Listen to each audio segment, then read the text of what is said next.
Haikal pulang dengan wajah yang cukup lelah. Berapa hari menginap di rumah sakit membuat tubuhnya terasa sakit dan mendadak perutnya mual.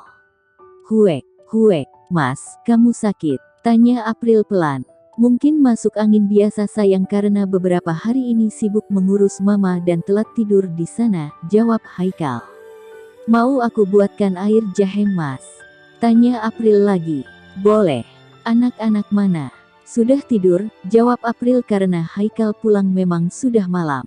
Papanya harus pulang mengambil barang-barang yang dia butuhkan jadi Haikal yang menunggu hingga malam. Sedangkan Fajar dia harus menghandle kantor selama Haikal yang di rumah sakit. Haikal mendekat dan memeluk tubuh April, rasa lelahnya seketika hilang melihat wajah cantik istrinya ini. Menurut Haikal semakin hari April terlihat semakin cantik bahkan dia sendiri tak ingin berpisah dengan April saat ini. Maaf beberapa hari ini aku tak bisa menemanimu, mama butuh aku saat ini sayang, jelas Haikal. Aku bisa mengerti mas. Saat ini mamamu yang terpenting aku tidak masalah jadi yang kedua dia ibumu, wanita yang sudah melahirkanmu, tanpa dia kamu tak mungkin ada di dunia ini mas, ucap April.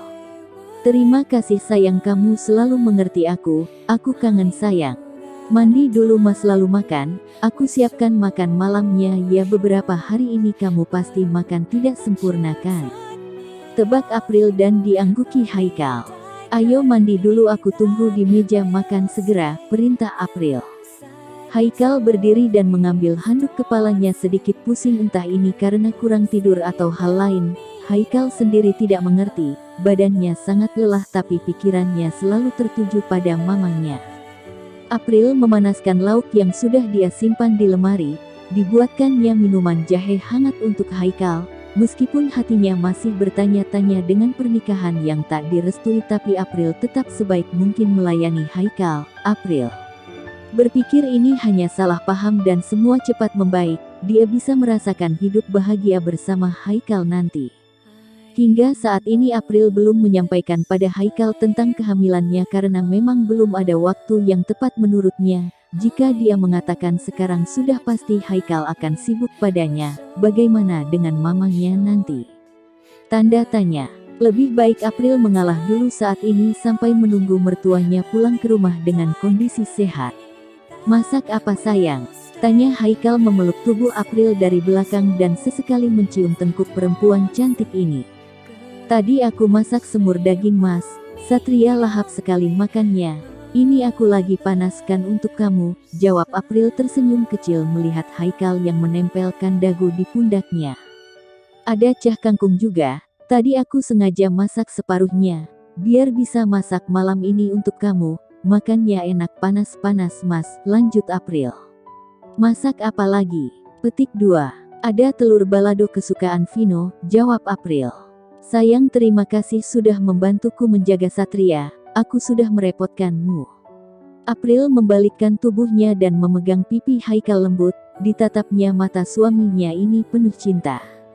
Satria juga anakku mas, aku tak pernah membedakannya dengan Vino, kasih sayangku sama, kamu jangan merasa sungkan, aku istrimu, bukannya suami istri memang harus saling membantu dalam hal apapun. Aku tak ingin dianggap sebagai ibu sambung Satria mas, aku ingin Satria juga merasakan kasih sayang seorang ibu dariku, jelas April tersenyum manis. Haikal mengambil punggung tangan April dan mengecupnya sekilas. Benar kata papa kamu perempuan yang pantas diperjuangkan, aku mencintaimu sayang. I love you too, bisik April malu membuat Haikal gemas dan mencium pipi April. Sudah, nanti dilihat anak-anak. Ayo makan keburu dingin mas, ajak April menarik tangan Haikal ke arah meja makan.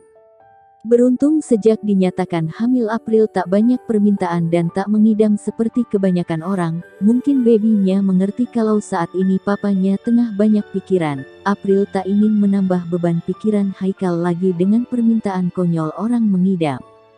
Haikal mengunyah makan malamnya dengan lahap. Beberapa hari meninggalnya masakan istrinya membuat Haikal terlihat sangat rindu. Pelan-pelan mas, tidak ada yang akan mengambil makananmu, goda April membuat Haikal tersenyum kecil. Masakanmu selalu enak sayang, puji Haikal. Kalau enak abiskan ya, ucap April dan diangguki Haikal patuh.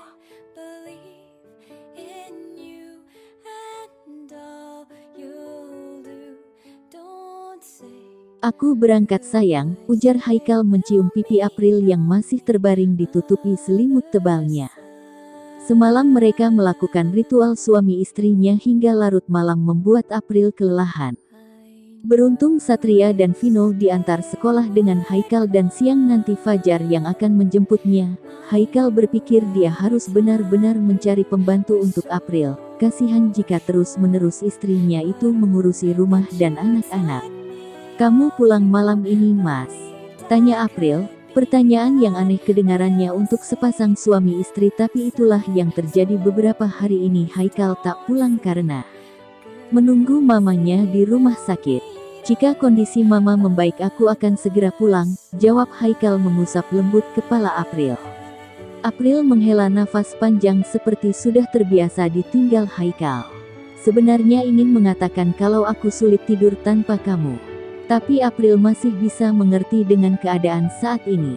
Haikal tahu kalau April mungkin keberatan dengan dia yang selalu di rumah sakit, tapi mau bagaimana lagi, semua ini terjadi karena Haikal, jadi Haikal harus ikut bertanggung jawab atas mamanya. Setelah pamit Haikal segera keluar kamar dan mengajak anak-anaknya untuk berangkat ke sekolah. Sayang, pulang nanti aku mampir dulu ke rumah sakit melihat keadaan Mbak Fatma. Kalau kamu ngantuk tidur duluan saja ya, jangan menungguku, ujar Damian dan diangguki Adele. Anak-anak papa jangan lupa jaga mama di rumah ya, jangan rewel dan membuat mama kesulitan, pesan Damian pada dua buah hatinya ini sebelum berangkat. Hati-hati di jalan Pak, jangan ngebut-ngebut, selesai urusannya langsung pulang, ucap Adele saat Damian mencium mereka bergantian. Ritual setiap saat jika Damian hendak pergi. Keluarga yang sangat hangat dan penuh kebahagiaan membuat Adele selalu bersyukur ada mereka yang menemani hari-harinya sebagai yatim piatu. Adele membawa si kembar kembali masuk ke dalam rumah setelah mengantarkan suaminya pergi bekerja. "Pa, bagaimana kondisi mama?" tanya Haikal sedikit tergesa-gesa saat mendapatkan kabar dari papanya kalau mamanya sudah sadar. "Sedang diperiksa dokter di dalam, mama sudah sadar Kal." "Alhamdulillah," sahut Haikal bahagia. Ayah dan anak ini menunggu dokter memeriksa di dalam. Tak berapa lama dokter keluar dan memanggil Pak Heru ke ruangannya sedangkan Haikal masuk ke dalam menemani sang mama. "Ma," panggil Haikal tersenyum kecil dan mendekat. "Kal, mama." "Ma, tidak usah banyak bicara. Kondisi mama belum pulih betul, istirahat saja dulu ya Ma. Aku ada di sini menemani mama," ucap Haikal mendekat dan mengusap lembut kepala mamanya membuat Bu Fatma menangis. "Maafkan mama Kal," isak Bu Fatma pelan. "Tete, jangan bahas lagi Ma, aku ingin mama segera sembuh." "Tapi mama bersalah padamu Kal, mama egois, mama selalu memaksakan kehendak mama nak, ibu macam apa mama ini?" Haikal mengusap air mata mamanya ini. Selama ini dia sudah cukup berbakti pada perempuan di hadapannya ini, tak pernah Haikal membantah sekalipun, tapi dia malah menjadi mendominasi Haikal. Haikal hanya berharap suatu hari keajaiban datang dan merubah sikap mamanya, dan pada akhirnya Tuhan menjawab semua doa Haikal tapi dengan cara yang sedikit berbeda. "Syukurlah kalau mama sudah mengerti, aku tak bermaksud menyakiti mama tapi aku benar-benar mencintai istriku Ma." "Di mana istrimu?" tanya Bu Fatma. "Di rumah, dia mengurusi Satria dan Vino." "Vino?"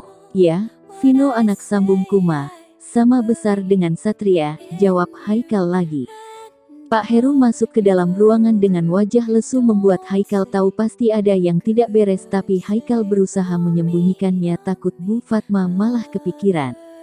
"Pa, kapan kita pulang? Mama tidak betah di sini." "Ma, sembuh dulu ya nanti kita pulang," jawab Pak Heru. "Mama tidak mau ruangan ini. Nanti kita cari ruangan lain ya," bujuk Haikal. Bu Fatma merasa takut melihat banyaknya alat-alat medis di tubuhnya membuatnya hak bisa bergerak bebas. "Nanti diurus Haikal ya Ma, sehatkan dulu kondisinya," ujar Pak Heru. Fajar. Tiba-tiba Bu Fatma teringat Fajar. "Fajar di kantor Ma. Mama tahu siapa yang membantu mama kemarin?" Anita calonnya Fajar, jelas Pak Heru membuat Bu Fatma malah menangis. Dulu dia tak setuju Fajar dengan Anita tapi Fajar membangkang berbeda dengan Haikal yang selalu menuruti kemauannya tapi malah calon Fajar yang menyelamatkannya. Bagaimana keadaannya Pak? Alhamdulillah baik-baik saja, hanya luka ringan. Mama ingin bertemu Anita untuk mengucapkan terima kasih, dan bertemu istri kamu Kal.